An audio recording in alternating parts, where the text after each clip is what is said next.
I just like. True. Mine is a little trashier though. It's like nice outside, you guys. It is. It It's is super nice. It is an nice. absolutely beautiful day. Yeah. There were people with their shirts off. Like, calm down. It's 20 degrees. What are you on about? If not now, when, Will? Come on. Yeah, again, if you've been running for a long Yeah. time Yeah. and No. really hot. These were just walking like straight up. No, I think it's free. No let running them have their. Come on. Yeah. I think maybe you and I just have a problem with people being outside and being fit. Maybe. I don't want to see it. Thank you very much. To be honest, these people weren't fit. I think that was part of the problem. Okay, fair enough. You're offended by the way they looked.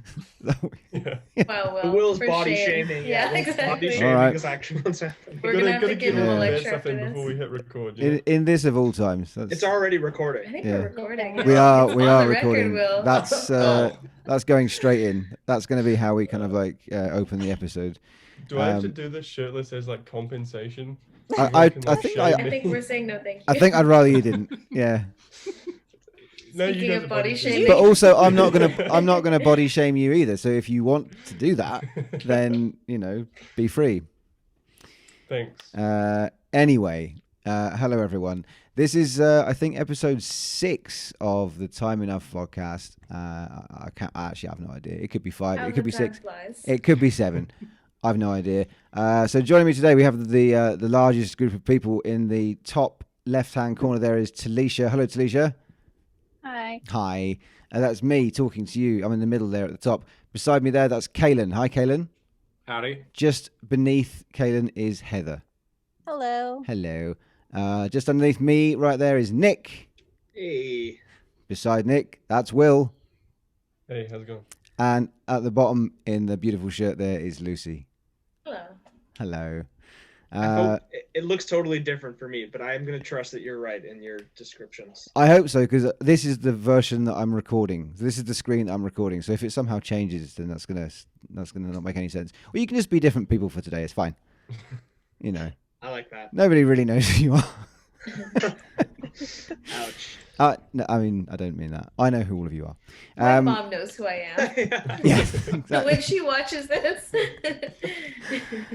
In between the last one and today, I think we decided we're going to try and actually give it some sort of theme as opposed to just meandering around random conversations. And we've got a few things we're going to talk about today. The first thing that I asked everybody to think about was favorite scores or soundtracks, or both, or interpret that however you will.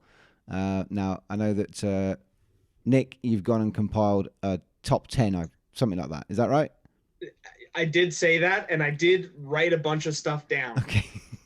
Indeed. I don't know that it's compiled in a top 10 fashion, but That's there's okay. some notes. I have number 1 circled. I'll tell you that. Okay, so you have a favorite score, and then the rest of it is just kind of like. Well, I also cheated on the favorite. Anyways. Well, yeah. Give me what you got. Let's have Number it. 1. It says Carpenter, and I circled 1, and it says Carpenter. I see that. Okay. So Right. all. Which one? Yeah. I mean, honestly, like they're all so good is the problem, so it's hard to pick just one. Okay. And I think his style kind of, while different, the scores are all different and unique. The style is pervasive enough to kind of unify them in a way that I feel comfortable saying they're all my favorite. I think Assault on Precinct 13 is probably my favorite of his. They're also, I mean, But they are well, all fantastic as well. Like Escape from New York is amazing as well. Those two are kind of like good examples of his style if you were going to introduce people to them as well. Yeah, they also though I think with those I think they're very accessible to listen to like outside of the context of the film. Like they're quite good music. If you ever listen to like John Carpenter's Lost Themes, there was a 2-volume series that was released of his. I don't know if it was stuff that wasn't used in films or just stuff that he made kind of outside of that as a musician. But some of that stuff I think it was both. A bit of both, and it was with his son as well. I think, wasn't it? They toured that album. In fact, I went to really? see him in Austin when I still jealous. lived there, and it was a great show. It was just him on synth with a big projector screen in the background playing all of the themes and some of the Lost themes with the clips in the movie that they corresponded to in the background. It was really cool. That sounds amazing. I would love to have seen that. His son then also helped him score the new Halloween. Oh, I didn't even know that he did that actually. Yep. Wow, I wasn't paying attention at all. Was the score 10 out of 10? I would say yes, but Okay. it doesn't quite. I mean, it doesn't quite reach the level of the original, which everyone's heard, but it's pretty good, and it borrows heavily from like the melodies of that. Okay. Sorry, I was just making a joke about score. Oh, the score. I'm so sorry you thought I legitimately wanted to talk about film ideas. I don't know why you could have thought that. It's okay. My fault, really. I think maybe the giveaway was that you laughed before you asked the question. Yeah. So you should have had some idea that it was disingenuous. Now I also got a very, well, I wouldn't say very, but a mildly confusing text from Kalan, which is a list. It's two lists. It's soundtracks and scores, but it's 2 pages, and I'm not sure how you've separated them, like differentiated between them. So you've got favorites, and then what's the other page there? Oh, just my thinking out loud of good songs from soundtracks, or like How you got there? Okay. favorite composers, things like that, and just me working through it. And the one disingenuous note, wondering why on earth Tom York would ruin his score by singing over top of the climactic moment in Suspiria. Yep. I gotta say, I actually quite enjoyed the film, and I really enjoyed the work he did on the soundtrack. And I think it was Nick that pointed out that it was like he was trying to one up Johnny Greenwood by saying, "I'm going to sing on mine as well." Yeah, he's like, "Oh, you can make a score. Oh, look at Johnny. He's making film scores. I can make a film score too." Exactly. And I did. I really, it did totally ruin it for me. But the rest of it is still, I think, a really brilliant, like it's a really brilliantly kind of cinematic piece of music. And I mean, they don't write entirely not in that fashion for the last few albums, at least. They're very kind of cinematic and kind of soundscapey. So he does kind of like fit. He does fit that kind of role very well. But again, you don't need to be singing on top of it. We know it. We know who you are already. So thanks. What if people don't know who he is, though? It's true. The singer of Radiohead. God forbid someone should not know who Tom York is. This soul, I'm jealous of them. But you also had Lost Highway on there, Kalan. Yeah, so in my list of favorite soundtracks, not scores, although the score is kind of mixed in there,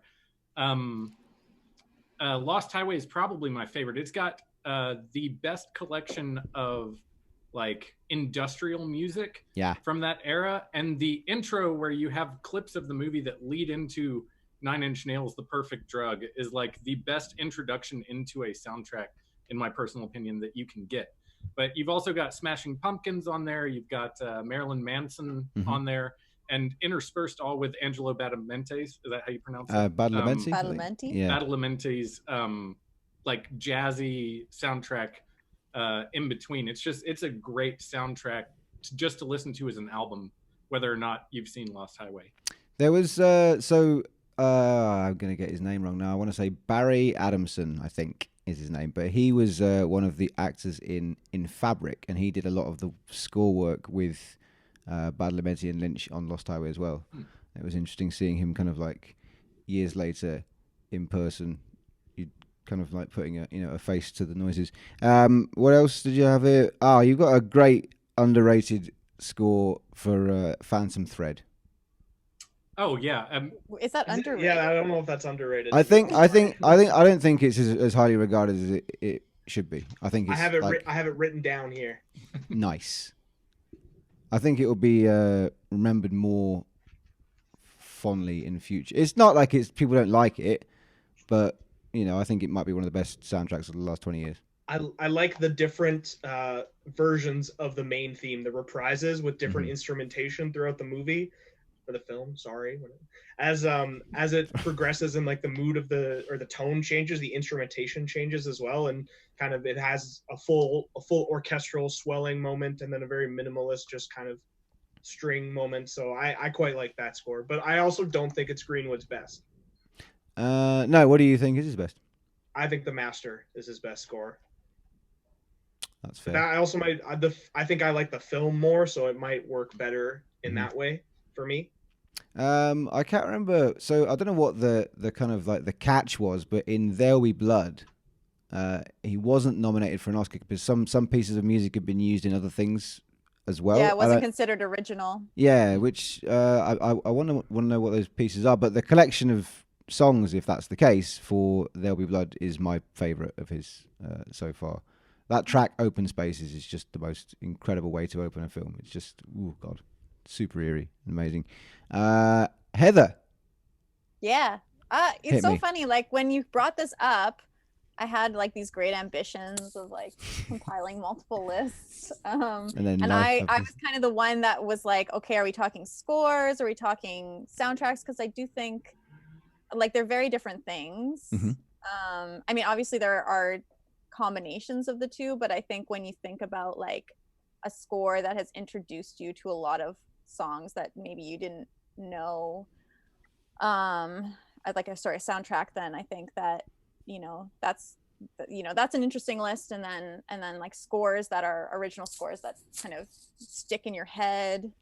And then I didn't really come up with anything. Maybe I just felt like all of my answers felt very kind of obvious and uninteresting, at least in this group where I feel like we've kind of talked about this off camera a lot. So obviously, Twin Peaks was like a huge part of my childhood, and I just listened to the score for both the series and the movie like hundreds of times growing up. And then I was thinking more in terms of score or soundtracks. Like, again, it just sounds so obvious, but like the Pulp Fiction soundtrack when I was 13, I think introduced me to a lot of styles of music that I otherwise probably would have thought was for old people or something, like I had never heard Al Green before. Listening to that. And I think that's just something that Tarantino is really good at doing, is taking kind of classic kind of radio hits and that maybe have been forgotten and putting them in a context where you can really appreciate them again. I think Wes Anderson has a similar talent for picking, a sort of a really, like, I mean, if you think about the soundtrack to Rushmore was one for me that made a big impact. I'd actually heard of a lot of the bands on that, but never so many kind of big names compiled together. So, and it was, a lot of British invasion stuff. But again, just like taking them out of the context of that and putting them into this, cinematic world, his world in particular, which at that point wasn't quite so. I wasn't quite so tired of it. There's that, that's for sure. Right. But yeah. Or finding like a Rolling Stones song that hasn't been played to death, and then you kind of go, oh hey, maybe I haven't given the Rolling Stones enough time. Maybe I should check out their larger catalog. So then the other thought that occurred to me, because and maybe I'm jumping ahead, but there was some conversation about the soundtrack to Grease in the group text. So I'm pointing at Talicia because I'm not that I expect her to actually do it. But she's claimed it, but now she's admitted that she didn't mean it. But it just made me think that like musicals are a whole different category as well. Yeah. Like I wouldn't group musicals into either of those categories. So, kind of thinking about that, the first thing that came to mind was the Dancer in the Dark soundtrack, which I did listen to quite a bit when it first came out as well. Yeah. So, yeah. Yeah. No, that's all.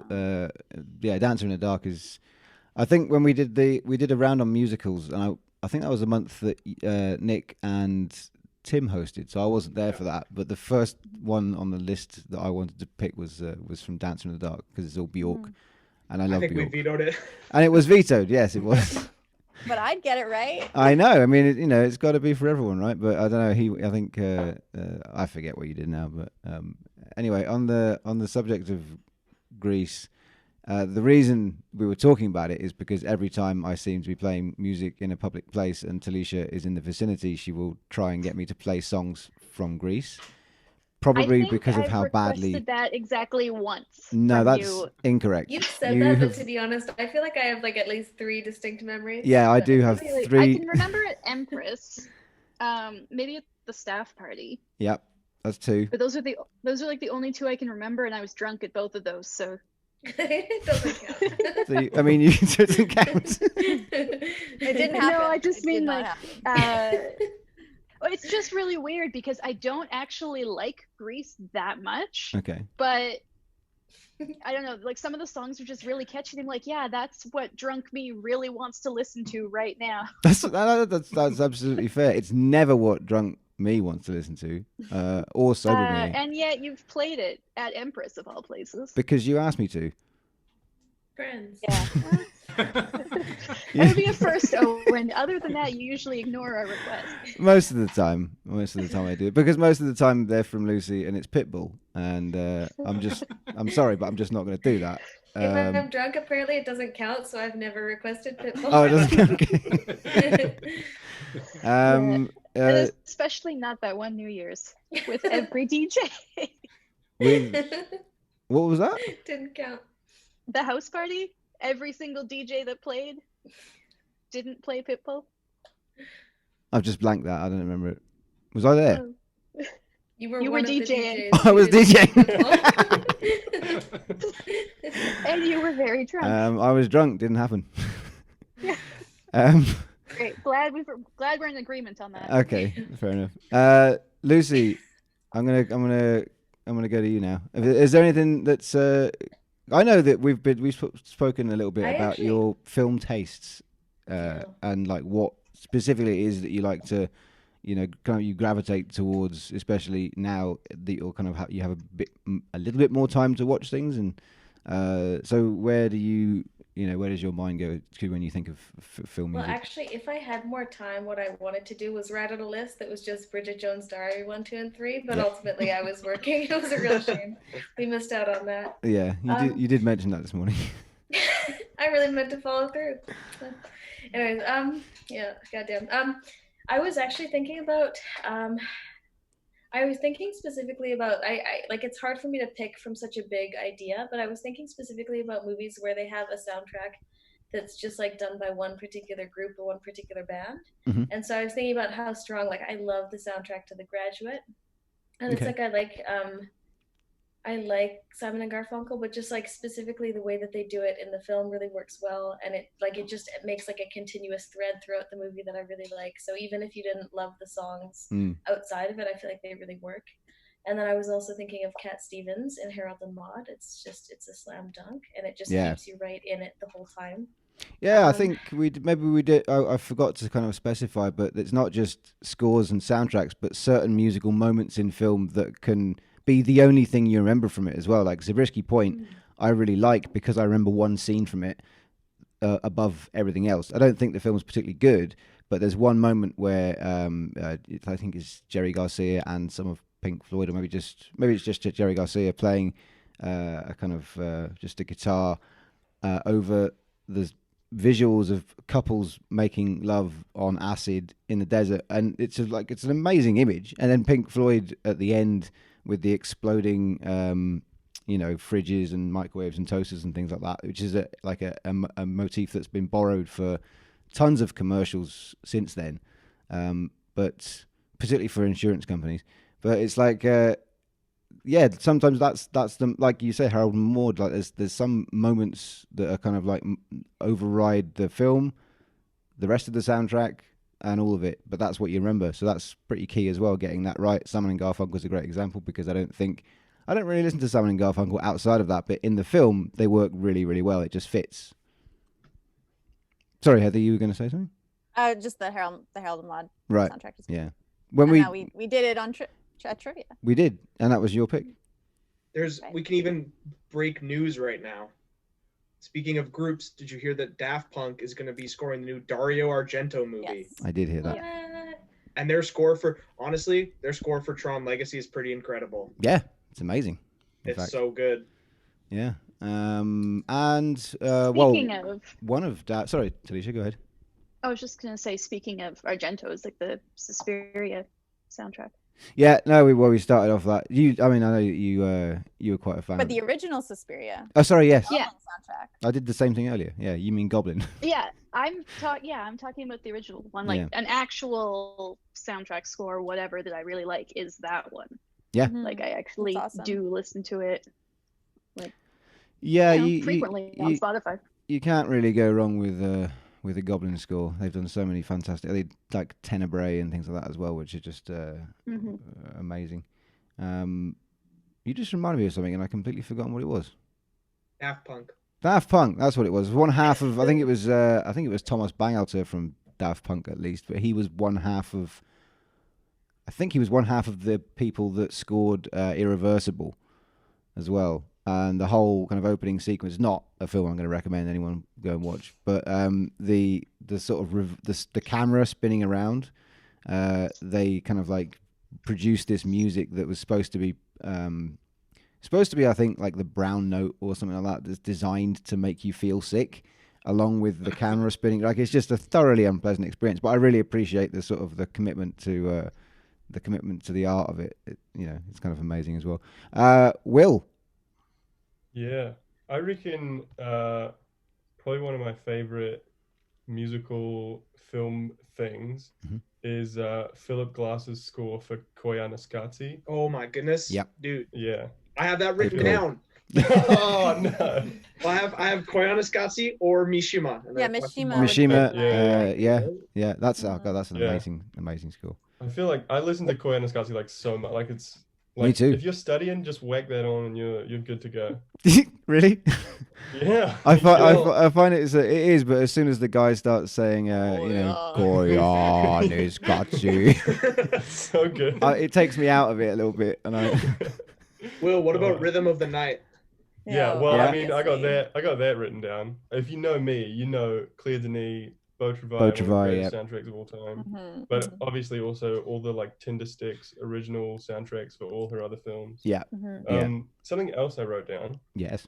Speaking of like one band doing a whole film, is the sound or the score, I guess, for Thief. I think Tangerine Dream. Yeah. Did the whole thing. Oh man. I wrote down Tangerine Dream. Yeah. Sorcerer. That's real good. Near Dark, man. Yeah. Tangerine Dream are kind of. I don't know why they don't just like they don't leap into my mind immediately when I think of like composers for films, because they're a band. I don't know. I don't think associate a band having done it as opposed to like an individual name. But they've done so many film scores. It's ridiculous. Like Risky Business, tons. It's absolutely amazing. I wrote down some really obvious ones. I kind of didn't want to do that because of probably the same reasons that Heather didn't want to. So things like Blade Runner, obviously. I've probably listened to the soundtrack to Blade Runner more times than I've listened to any other album of all ever, because I listen to it to go to sleep to a lot. So that is one thing. The sort of, I guess, the crossover there with where soundtrack and score and sound design kind of merge into one thing, something like a Razorhead.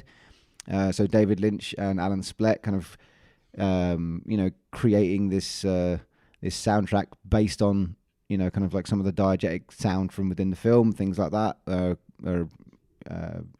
I'm trying to think of more examples of that, but I could think of things like Red Desert is like a really good example of that, where like the diegetic and non-diegetic sound kind of like collapses into this indefinable like between thing. I have one for that too, but it's actually a song that's used in the film, but is part of the soundtrack, and that obviously Do the Right Thing, which is another one that I wrote down for soundtracks, which has incredible music and is like uses it so effectively in that film. Another one I wrote down was Paris, Texas. It was Ry Cooder. I wrote down Until the End of the World, which is like Wim Wenders' like 5 hour, because he's worked with like a lot of bands throughout his career, and he went to a lot of bands and were like, oh, can you write me a song that would sound like something you would write 10 years from now, given that the film is sort of like set in the future. There's like lots of cool songs from all Wim Wenders' usual bands that are like pretty good, especially the Nick Cave song. That one's Nick Cave and Warren Ellis both provided some pretty amazing music for The Proposition, I think, as well as the assassination of Jesse James by the coward Robert Ford. I think they actually appear in that as well. And then I had also Ryuichi Sakamoto and Alvin Noto, who collaborated on The Revenant, which again, I prefer the score to the experience of watching the film, but I like Alvin Noto and sorry, Heather, you had your hand up there. I was just having the same thought, like thinking of albums that, or soundtracks where the album kind of surpasses the movie watching experience. And the one that comes to mind is Planet Sauvage, or Fantastic Planet, the animated French film, where it's not that the movie's bad, it's just that it's kind of like an unpleasant movie to watch. I find like it's not real, like it's kind of, the pacing of it is really weird, and the tone of it, but the music is just so like unlike any other, like it's just a great album to listen to. Yeah, no, definitely. I forget who is it did that again? I'm gonna have to Google that. Sorry. I don't know, but I know it's been sampled a lot. A lot. But you said it's not a terrible movie. It's just not a terrible unpleasant to movie. watch. It's just that I probably would not go back and rewatch it. At least like maybe once every 10 years or something. But whereas like the soundtrack is one that is memorable, and you almost want to come back to it just for the music.